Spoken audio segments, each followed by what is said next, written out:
Hello everyone. So in today's video we are going to be talking about epinephrine. Epinephrine is actually a catecholamine. So it is one of the catecholamine that is commonly used for the treatment or for therapy purpose. It is also naturally present as neurotransmitter in our body. If we talk about adrenal medulla, it is based from adrenal medulla when norepinephrine, which is another neurotransmitter, this norepinephrine is being methylated and it is converted into epinephrine. This epinephrine is then stored in chromaffin cells along with norepinephrine from which it is being made. So what happened on stimulation? The adrenal medulla release 80% of this epinephrine and 20% of this norepinephrine. In this way, both of these are directly released into circulation. So after that, they show their mechanism or their action. Epinephrine interact with both alpha and beta receptors directly because it can directly bind to receptors of alpha and beta. At lower doses, it causes beta effects, which are vasodilation, but at higher doses, it causes the activity or effects of alpha receptors, which is vasoconstriction. So it is actually a dose-related response of epinephrine. That epinephrine is showing its beta responses at lower doses, where it shows alpha responses or alpha effects when it is given in higher doses.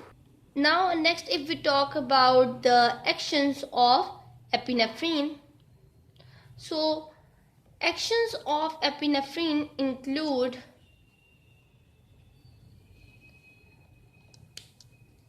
number 1, cardiovascular effects. The major actions of epinephrine are on cardiovascular system. Epinephrine strengthens the contractility of myocardium. Myocardium is actually muscles of heart. So what it does is that it strengthens the contractility of myocardium. So in this way, there is positive inotrope, which is the action of beta 1 receptors. There is also increase in rate of contraction. That how many times the muscles of heart are being contracted, this is the rate of contraction. It is also being increased. And when it is increased, it is called as positive chronotrope. And it is also the action of same beta 1. Therefore, cardiac output is increased when there is action of epinephrine. These effects increase oxygen demand of the myocardium. Oxygen demand, it is the demand or the amount of oxygen which is required by heart is being increased for its activity, because there is increase in the rate and there is increase in this contractility. What will happen? The heart will be pumping more rapidly, and to do so, oxygen is also being required by the heart itself. So what will happen? The oxygen demand will be increased. Not only this, epinephrine also activate beta 1 receptors which are being present on kidney, and when these receptors which are present on the kidney are being activated, what they do? They cause the activation, or they cause the release of an enzyme that is called as renin. When this renin is released, it causes the production of angiotensin 2. And this angiotensin 2 is a very potent vasoconstrictor. This epinephrine also causes vasoconstriction of arterioles which are being present in skin, mucous membrane and viscera. These are the effects of alpha receptors. So, alpha effects. Other than that, there is also dilation of vessels going to the liver, vessels which are delivering blood to liver, and skeletal muscles. These are being dilated because of the beta 2 effect. So here is the cause of dilation, where when epinephrine bind to receptor at these places, it causes the vasoconstriction. So other than that, renal blood flow is decreased. Therefore, there is effect of increase in systolic blood pressure. Kidney flow decrease, which cause increase systolic pressure. Coupled with a slight decrease in diastolic due to beta 2. Beta 2 cause diastolic to increase on the skeletal muscle vascular bed. So now if we talk about the respiratory actions of epinephrine, epinephrine causes powerful bronchodilation by the action of beta 2 receptors which are being present on bronchial smooth muscles. So in this way, what will happen? There will be bronchodilation. This epinephrine also causes inhibition of release of histamine, which is being released from mast cells. This histamine is responsible for allergic reactions. In this way, we can give epinephrine in anaphylactic shocks because it actually inhibits the release of histamine from the mast cell. In this way, it causes the decrease of allergic responses. Epinephrine is also responsible for causing significant hyperglycemia, that is, increase in the blood sugar concentration, because of the increase in glucogenolysis in the liver. So this activity is being going on in the liver, and epinephrine causes the activation of beta 2 receptors which cause the increase in this activity, that is glucogenolysis, Not only this, it also causes increase in the release of glucagon by the activation of beta 2 receptors and decrease in release of insulin. When there is decrease in the concentration of insulin, what actually happens? There is more of the glucose present in the blood. In this way, what will happen? There will be hyperglycemic condition. This activity of decreasing the insulin is due to activity of alpha 2 receptors. So it is alpha 2 mediated activity. So all of these effects are causing actually increase in the blood sugar level. In this way, we can say that epinephrine is actually responsible for causing hyperglycemia. Now if we talk about the activity of epinephrine, that is lipolysis, there is presence of beta receptors on adipose tissues.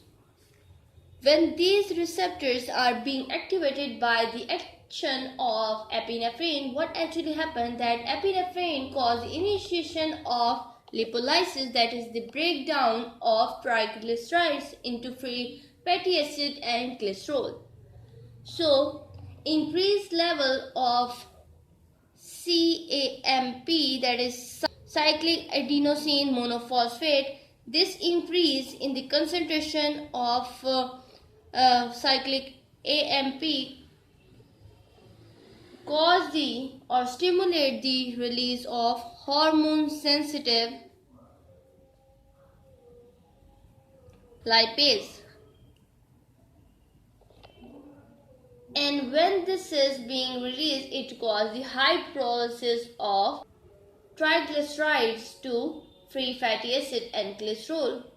So again, we can say that the presence of beta receptors on adipose tissue cause the increased level of cyclic AMP because of the activity of epinephrine on those receptors, which in turn stimulate the hormone sensitive lipase, which cause the hydrolysis of triglyceride to produce free fatty acid and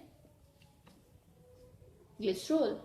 So triglyceride is being converted into free fatty acid and glycerol. So now if we talk about the therapeutic uses of epinephrine, as I told you earlier that epinephrine acts as bronchodilator by the activity of beta 2 receptors.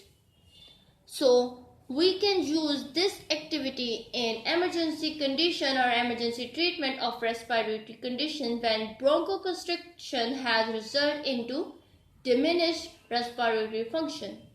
So thus we can use it in treatment of acute asthma and anaphylactic shock, as it also causes inhibition of histamine from the mast cell. So we can use it in anaphylactic shock. Epinephrine is a drug of choice and can be life-saving. Within a minute after subcutaneous administration, respiratory function greatly improves. However, selective agonists such as albuterol are favored in chronic treatment of asthma because of longer duration of action and minimized cardiac stimulatory effects.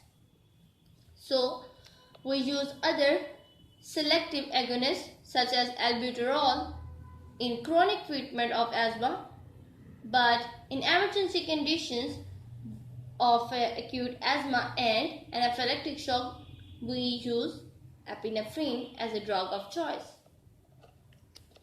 So epinephrine is a drug of choice for the treatment of type 1 hypersensitivity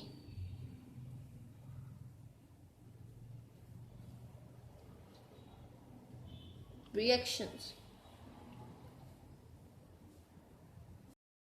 As we know, this agent causes strengthening of contractility of the myocardial muscles. So it also causes increase in the rate of contraction of myocardium. So we can use this agent in cardiac arrest, because in cardiac arrest there is diminishing of these effects. So we can restore cardiac functioning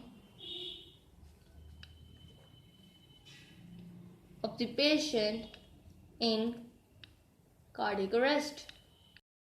We also use epinephrine in anesthetic solutions. In anesthetic solution, it is used in minor quantity. That is, if epinephrine is used in 1 part, then 1 lakh part will be of other anesthetic substances. Because epinephrine is actually used to increase the duration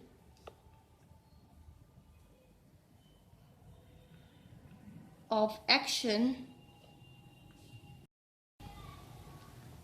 By this, what actually happened, it produced vasoconstriction at the site of injection, and this allowed the local anesthetic to persist at the site of injection before being absorbed into systemic circulation, because we do not want a systemic effect. We just want the drug to be at that very local particular place. So what we do is that we inject epinephrine along with anesthetic, so it increases the duration of action by causing vasoconstriction, which persists it at the injection site. Very weak solution of epinephrine can be applied topically to vasoconstrict mucosal membrane and control oozing of capillary blood. So a very weak solution of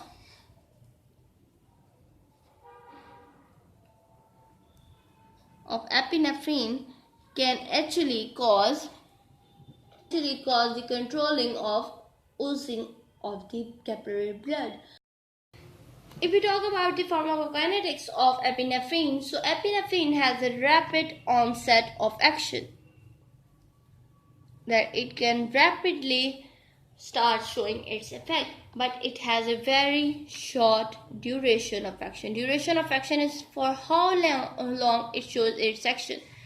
Its action duration of action is very small because of rapid degradation.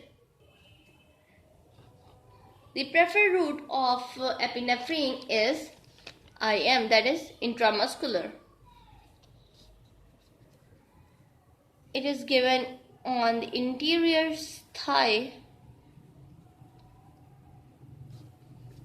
due to rapid absorption over there.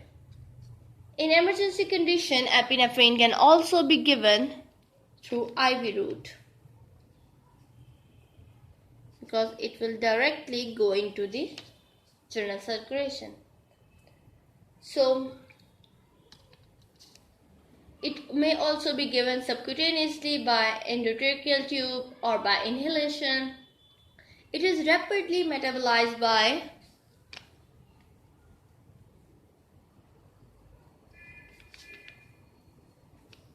MAO, that is monoamine oxidase, and COMT, that is catechol O methyl transferases.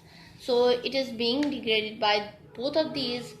So in this way, it has a very short duration of action, and it is metabolized into metanephrine and vanillylmandelic acid. Both of these are being excreted out through urine. So urine. We talk about the adverse effects which are being caused by epinephrine, epinephrine can produce adverse effects which are CNS related. So it can cause induction of anxiety, fear, tension, headaches. All of these are being caused by epinephrine. Tremors. It can also triggering of cardiac arrhythmias because it have certain effects on cardiovascular system.